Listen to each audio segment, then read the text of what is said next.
All right, everybody, welcome to another edition of What's What BR. We have a very important person with us today. We have Mr. Ed Silvey from Baton Clinic, CEO of 33 years. How are you, sir? I'm doing fine. Thank you. I appreciate you making some time for us today to tell us what's going on over at the clinic. And just to give a brief background, you're CEO, 33 years at Baton Clinic. What's a normal day in the life? Kind of not COVID related. How's it? I'm not worried about COVID at this point. How are things over there? Things are great at the clinic. We're doing fine. And of course, with things moving on with the pandemic getting better and better, things are really back to normal here at the clinic and have been so probably since the vaccination started. But we're doing fine. A lot of patients that had not had their healthcare taken care of, predominantly chronic disease, diagnostic workups, and that kind of stuff, are now coming back and trying to get their health status in better shape than it was during the pandemic. But we're doing great and have no complaints.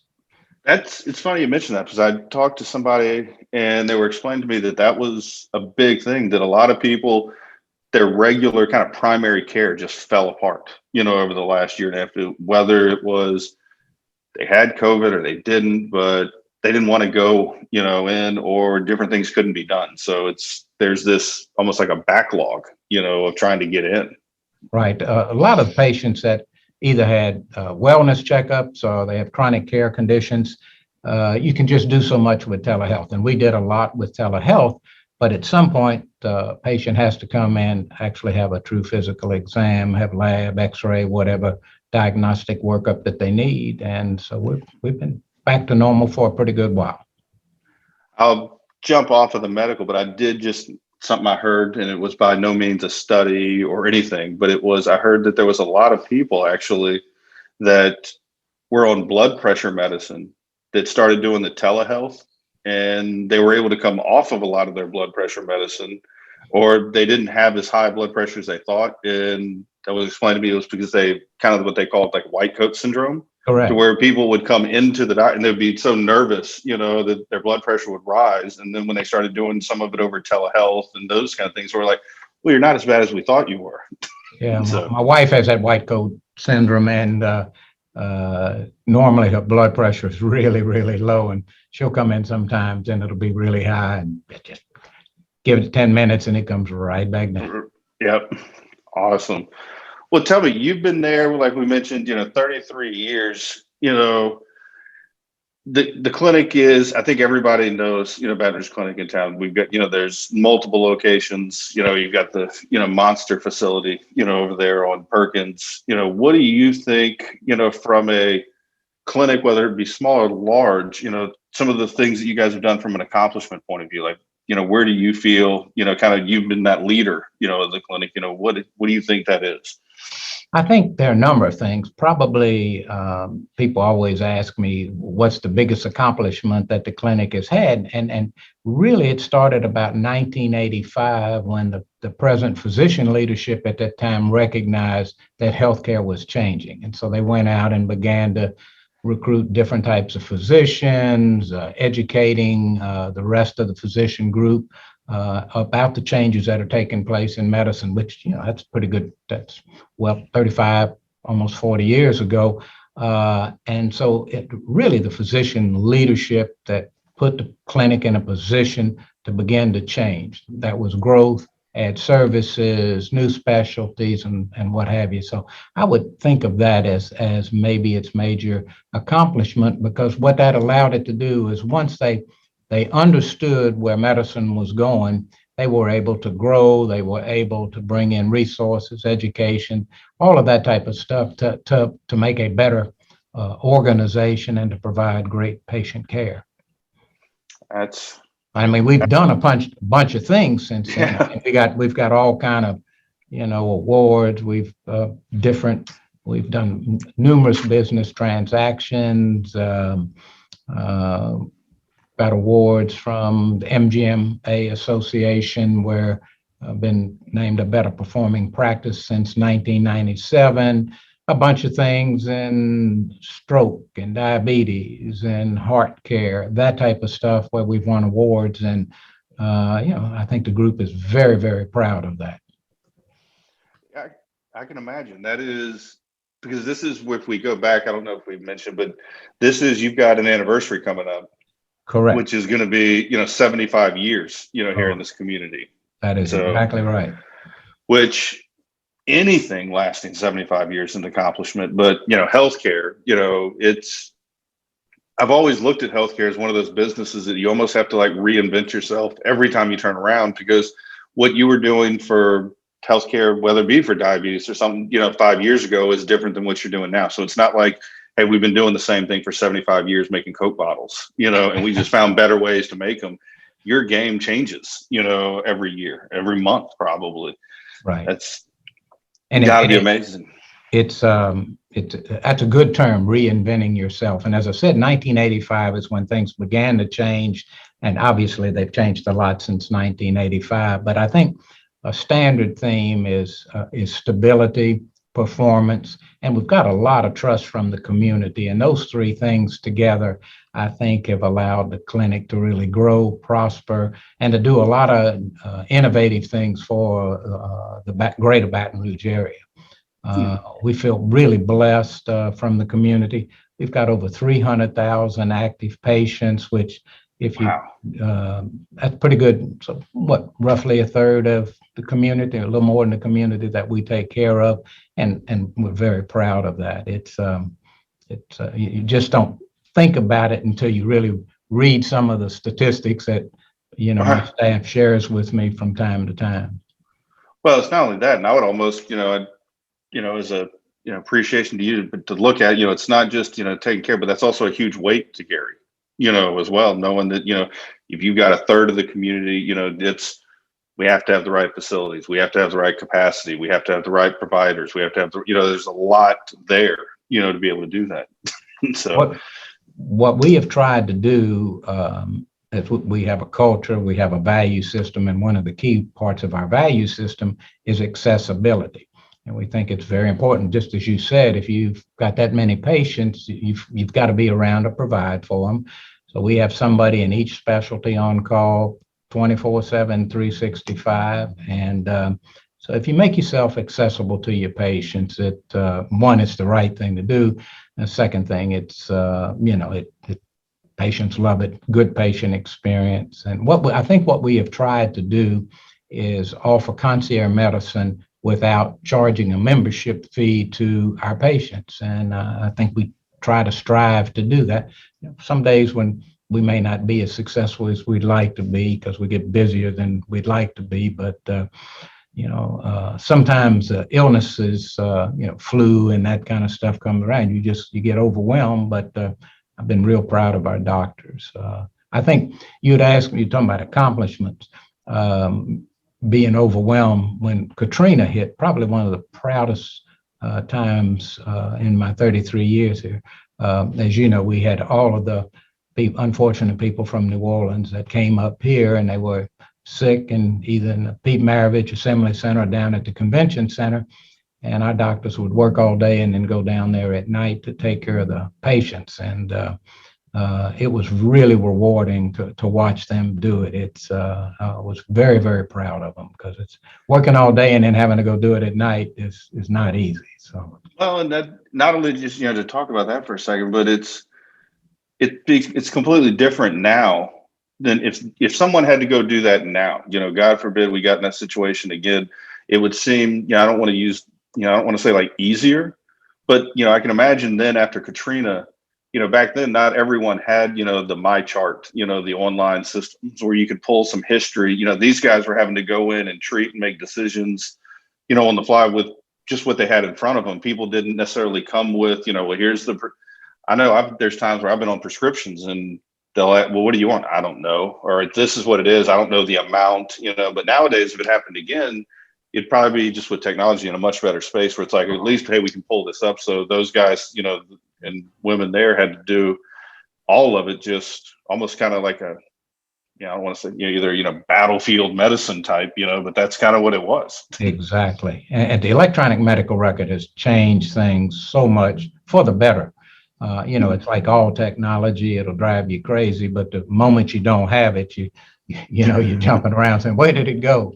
But it would have been a lot different after Katrina if we'd had that type of technology available. So many patients in New Orleans, the medical records got destroyed, and it just, I hope we never have to go through something like that again.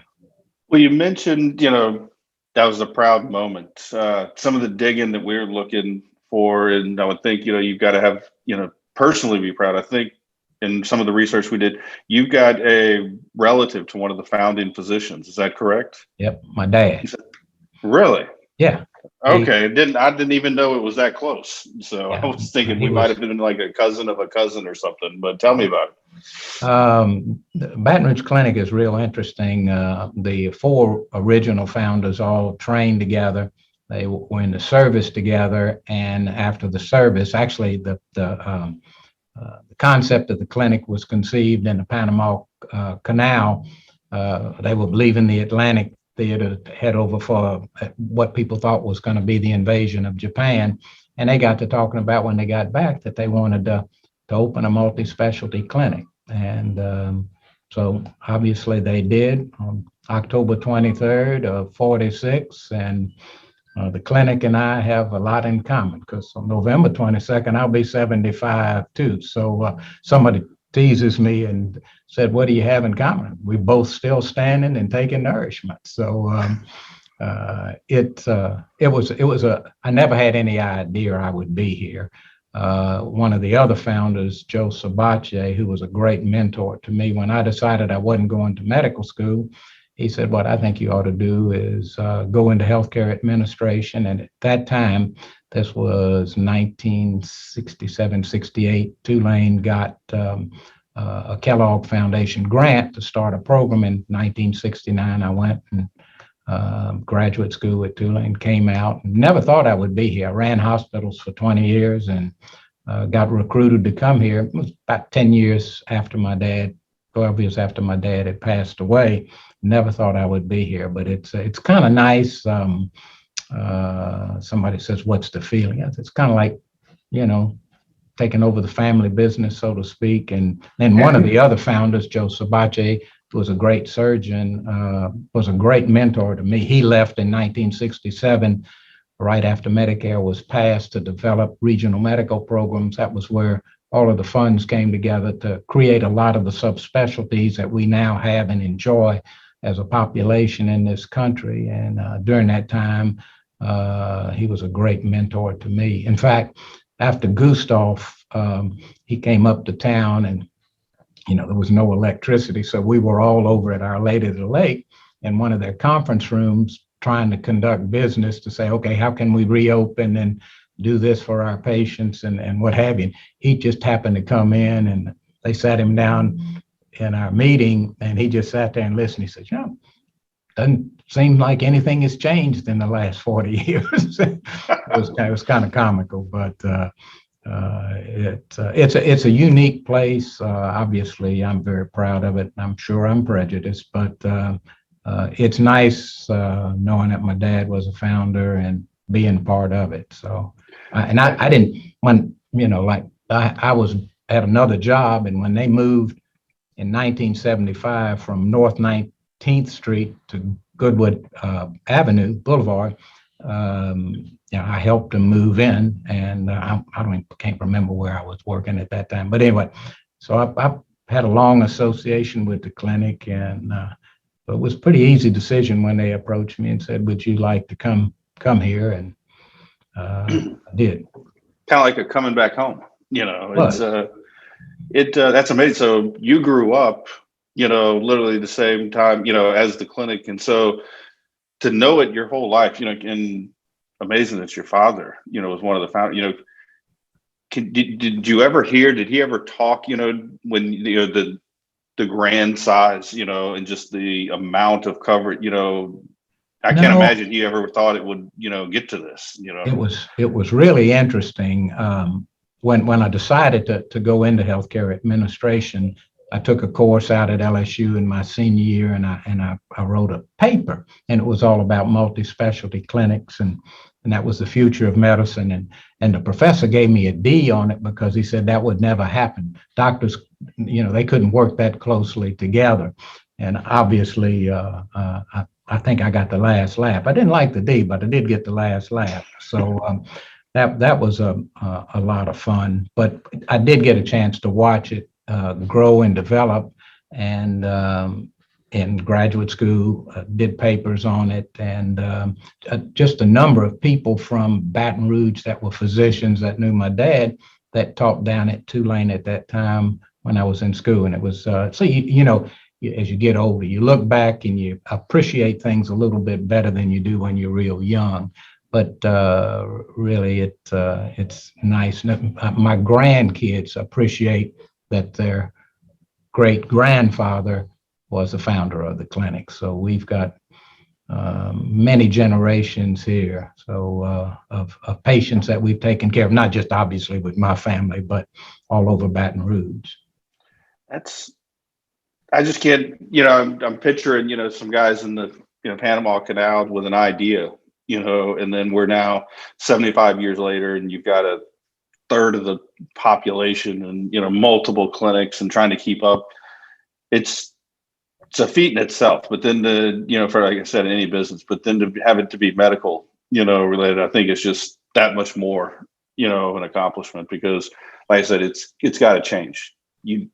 You're probably not doing anything that you were doing 5 years ago. It's all changed. It's new. We're not doing anything we did a year ago. Exactly. But, it's been a lot of fun, and it's never had, and people say, did you ever think you were going to be this big? And the answer is no. You go into a strategic plan, say we want to be X size, but some of that's kind of fun and games at a planning session. I think what we just tried to concentrate on is being patient focused and physician focused. And by that, I mean making a great patient experience and trying to make a good physician experience, making the ability for them to practice medicine easier, and then providing a great patient experience. And if you do that, what happens is people come to you and they want to join your organization, and you gradually grow. And so we're pretty excited about our growth. And now we, due to our size, we're able to plan and say, okay, we want to be bigger than this. We're looking at planning other locations now, even outside of the greater Baton Rouge area. And we're proud of it. We're actually, very few people know a few things. We're the largest private physician group practice in the state of Louisiana, and which a lot of people are unaware of. And another thing that we did, I guess right before COVID hit, we became the first independent physician group to ever be selected to join the Mayo Clinic Care Network, and we're very proud of that. I think it's a great accomplishment for the clinic. They come in and they run you through the mill. They look at everything clinically, administratively, everything about your organization, and they selected us to join, which has been great for the clinic, great for our patients, and it's been a wonderful relationship with them. And for people who don't know what that actually means, I think sometimes we get, tied up, or we're all, if surgeons can talk to surgeons and they know what they're talking about, but to join that Mayo Clinic network, what does that mean to the layman who's like, well, great, they've got a partnership. What does that do for me, at the end of the day? Well, what it does do is it allows our doctors at, almost, I don't want to say instantaneously, but with the technology, almost instantaneous. So if you've got, say, a patient that comes in, it's been worked up, and you're really not sure, and whatever the medical condition is, you call a person at Mayo, and that person at Mayo is somebody that, instead of seeing those types of patients 10 times a year, they might see those patients every day. So they've seen so much of that illness that they have a little greater expertise, and to be able to, for our doctor to be able to discuss a patient, send diagnostic studies, discuss what do you think, and yes, I concur with your finding. I think you're right on track. Maybe try this or that. It's just, it's like having, being a part of their organization. And it's just, my family's been able to use that. And it's really nice. It's one of those things we talk about, making the physician experience better. And I think our doctors like it because it's collegial. Yeah, they're able to, do the stuff they like to do, which is talk medicine and review cases, all of that type of stuff. It sounds, in a layman's, unprofessional way of saying it, but it's almost you get the full power and expertise and knowledge of the Mayo Clinic without having to write the check. Correct. Yeah. Yes, because those consults that, like, for example, if my doctor were to call somebody up there and say, Ed has this, and this, I think this is what the diagnosis is. What do you think?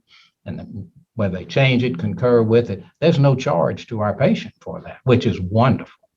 Right. That's what I'm saying. And so you just get all that knowledge, a tube to siphon it out, or to be able to reach out, and I think that's with medicine, that's what people need to do. It's still, I'm not a doctor, but it's the reason why they call it, they're still practicing. We don't know all the answers. So you need to, work with people. Even more so, we talked about changes. I mean, medicine is changing so much due to technology. And when I say technology, I'm not talking about like we're zooming here, but I'm talking about medical advances, pharmaceuticals, and all of the things that are happening. It's, it's like everything else. It's being able to have somebody else that you can discuss that with, because the volume of information that's out there is enormous. And it's just, it's one of those things that makes organizations better. I'm sure there's a similar thing in other industries, but it's been wonderful for us. And so I guess that would be a way, of how you guys have evolved to help the patient, to meet their needs, saying, look, we may not have all the answers, but we know a guy, we've got somebody else. And so yes. I think that's, I tell people all the time, if I'm ever the smartest person in the room, I'm in the wrong room. I understand that feeling. So my dad used to tell me, he said, confidence is the feeling you have before you truly understand the situation. I keep that in the back of my mind because it's a lot of truth to that. It's funny. We say, if you're not, confused, you're not paying attention. I like that too. So tell me, what's next in your opinion? What do you think? We've got 75 years of history. We've talked about it repeatedly. Medicine keeps changing. Can you even foresee what happens? Like the goals, like where do we, what's the stretch goal? What is, what's next for Veterans Clinic?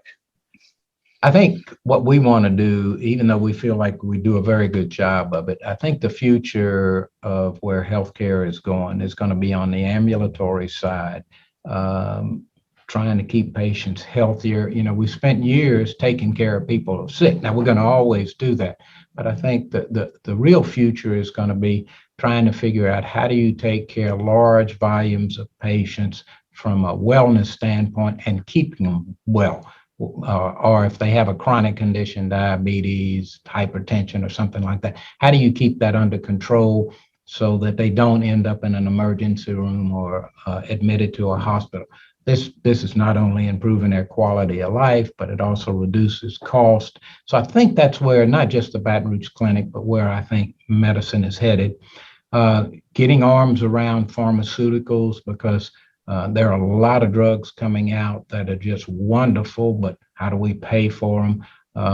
Artificial intelligence, different technologies that are coming out, new surgeries that are moving things out of a hospital into an ambulatory surgery center, that type of thing. It's just, I think you're going to see a lot of advancements. We've seen a lot of advancements, but it's like, the first calculator and now what they can do. It's the same thing that's happening in medicine. It's just moving at a rate that's just, it's wonderful and amazing at the same time. Yeah, no, I would think I've noticed a lot of that to where it seemed, medicine was always, when you get sick, come to us and we'll do what we can. We'll fix you. We'll do the best.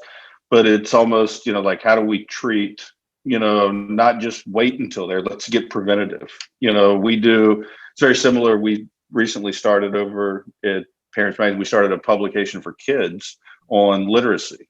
Fighting, literacy, for Right. kids. And I think it's the two things that came when we originally were studying and researching this. I found there were two things that really just stuck out to me that made me drive and push this project forward. Was somebody told me that most states will take a literacy of a third grade, student, and they run it through the algorithm and they come up with how many prison beds they need. That's where it starts.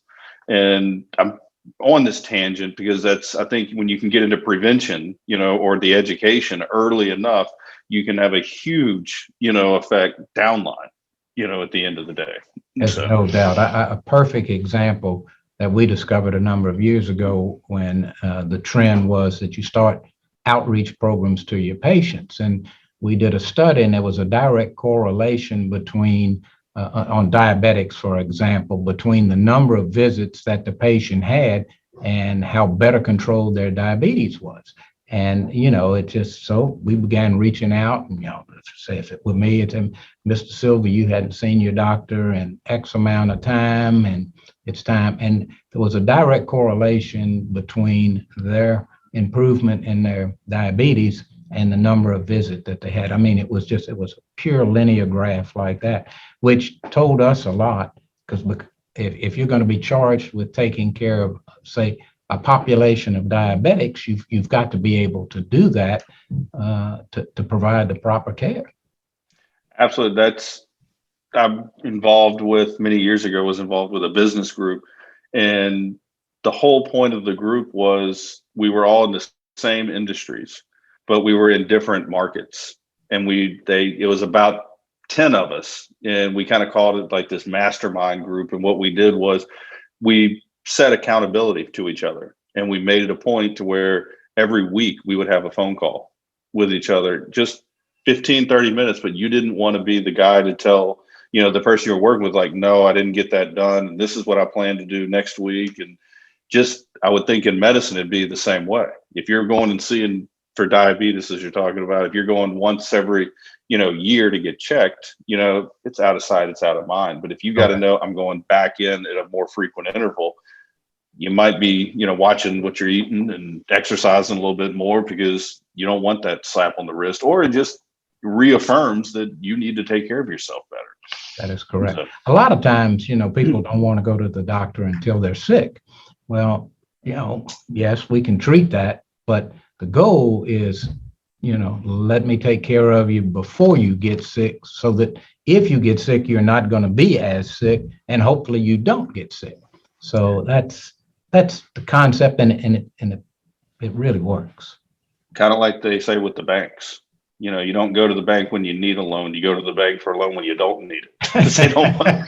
They never want to give it to you when you need it, right? That's correct. So, well, look, I appreciate you taking so much time and talking with us today and kind of sharing the story. I think it's, for me at least, I had no idea, the amount of time, 75 years, and then the connection, that it is, you guys are a huge group, largest practice, but it started out as a small, 4 guys, in the canal. And just because the size, we don't want somebody to turn that away. It's not a big conglomerate, at that point. It's still a small clinic. We just happen to get really good at it, and we've grown, over the years. I think that's exactly right. And another thing I really think, and again, like I said earlier, I'm sure I'm prejudiced because I'm here working and love this place, but I think it's the best kept secret around. I think people, as it's grown, and people that have grown up in Baton Rouge or been here a pretty good while, realize that, Baton Rouge Clinic been here 75 years, but and just, I don't want to say take it for granted, but I don't know what other term to say. And but I think it's one of the best kept secrets around. And we're happy to serve this community and want to do it for another 75 years. I went, I was there a couple of years ago, I guess. My first experience in disclosure was I had to go, and it was a phenomenal experience. I actually had to go, I had to get a medical certificate for the FAA for fly planes. And so you guys have one of the only, FAA examiners, in town. I think there might be one other one, but it was online book appointment, in, out, amazing, worked out perfect. So great. It's just goes to show, you talk about the different specialties and everybody there. It was like, I had to go dig, and where do I find? And there's right there, Baton Rouge Clinic has the guy we need. So great. Well, I tell everybody, especially somebody in your position, you got more important things to do than sit around and talk to me all day. So I appreciate you taking the time, and love to have you back, just check in and see how things are going, get a pulse on things. Anytime you want to chat, let me know. We be glad to do it. I enjoyed this. It's a lot of fun. All right, sir. Well, you have a great day. We'll talk to you soon. You too. Take care.